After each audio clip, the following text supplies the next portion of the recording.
ಯಾವುದೇ ರೀತಿಯಿಂದ ವೀಕ್ಷಣೆಗೆ ತರಬಾರದು, ಮಾರಾಟ ಮಾಡಬಾರದು. ಮತ್ತೆ ಶ್ರೀ ಕ್ಷೇತ್ರದಲ್ಲಿ ಬರುವಂತಹ ಭಕ್ತಾದಿಗಳಿಗೆ ಮಜ್ಜಿಗೆ ಸೇವೆ ಮಾಡುವಂತಹ ಸೀರೆ ಸಮರ್ಪಣೆ ಮಾಡುವಂತವರಿಗೆ ಒಂದು ವಿನಂತಿ, ದಯವಿಟ್ಟು ಸೀರೆಯನ್ನ ಸಮರ್ಪಣೆ ಮಾಡುವಂತಹ ಭಕ್ತಾದಿಗಳು ಶ್ರೀ ಕ್ಷೇತ್ರದಲ್ಲಿ ಯಾವುದೇ ಸೀರೆಯನ್ನ ಖರೀದಿ ಮಾಡಬಾರದಾಗಿ ತಮ್ಮಲ್ಲಿ ವಿನಂತಿಯಾಗಿ ಕಳಕಳಿಯ ವಿನಂತಿ. ಯಾಕಪ್ಪ ಅಂದ್ರೆ ಮಾರಾಟ ಮಾಡ್ತಾ ಇರುವಂತಹ ಸೀರೆಯನ್ನ ಬೇರೆ ದೇವಸ್ಥಾನದಲ್ಲಿ ಮಾರಾಟ ಮಾಡ್ತಾ ಇರುವಂತಹ ಸೀರೆಗಳಾದರೆ ಅದನ್ನ ನೀವು ಕೊಡುವಂತಕ್ಕೆ ನಿಮ್ಮ ದೇವಿಗೆ ತಲುಪಿ ಕೊಡಿದ್ರೆ ನೀವು ಕೊಡುವಂತಹ ದೇವಿಗೆ ಸೇವೆಯನ್ನು ಸಮರ್ಪಣೆ ಮಾಡಿ.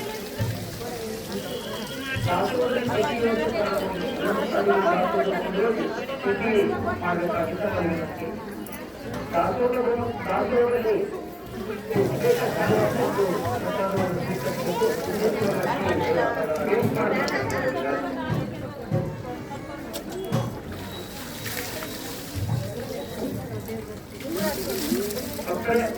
ನಿಮಗೆ ಬೆಲೆ ಬಾಳುವಂತರ ಬಗ್ಗೆ ಜಾಗೃತಿ ಇರಲಿ, ಎಚ್ಚರಿಕೆ ಇರಲಿ. ಮೊಬೈಲು ಮತ್ತು ಆಭರಣಗಳ ಬಗ್ಗೆ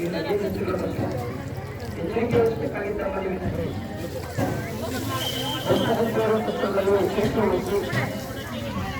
ಶ್ರೀ ಕ್ಷೇತ್ರದಲ್ಲಿ ಆಗಸ್ಟ್ 12ನೇ ತಾರೀಕು ದುರ್ಗಾಪಾವತಿ ಮತ್ತು ಜಾತ್ರಾ ಮಹೋತ್ಸವ ಅಂದು ನೇಜರ್ಲೆಂಟು ಲೋಕಾರ್ಪಣೆ ಆಗುವಂತಹ ಸರ್ವಭಕ್ತಾದಿಗಳಿಂದ ಆಗಮಿಸಿ ದೇವಿಯ ಕೃಪಾಕರ ಸ್ಥಿತಿಯ ಪಾತ್ರಕ್ಕೆ ಆ ಜಾತ್ರಾ ಮಹೋತ್ಸವಕ್ಕೆ ಏನು ಸೇವೆ ಮಾಡ್ತೀವರು ಮುಂಚಿತವಾಗಿ ತಮ್ಮ ಹೆಸರನ್ನ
ಒಳಗಡೆ ಬರುವಂತ ಸಂದರ್ಭದಲ್ಲಿ ನಿಮ್ಮ ವಾಹನಗಳನ್ನ ಮಂದಗತಿಯಲ್ಲಿ ನಿಧಾನಗತಿಯಲ್ಲಿ ಬರಬೇಕಾಗಿ ತಮ್ಮಲ್ಲಿ ವಿನಂತಿ.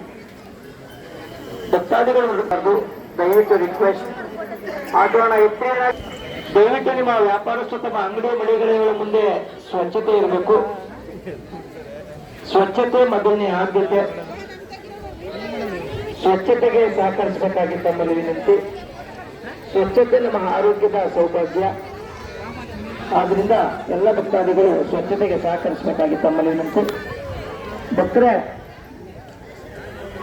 ಶ್ರೀ ಕ್ಷೇತ್ರದಲ್ಲಿ ನಿತ್ಯ ನಿರಂತರ ದಾಸೋಹ ಇದ್ದು ಎಲ್ಲ ಭಕ್ತಾದಿಗಳು ದಾಸೋಹ ಹೋಗಿ ಪ್ರಸಾದವನ್ನು ಸ್ವೀಕರಿಸ್ಕೊಂಡು ಹೋಗ್ಬೇಕು. ಯಾರೂ ಹೋಗ್ಬಾರ್ದು.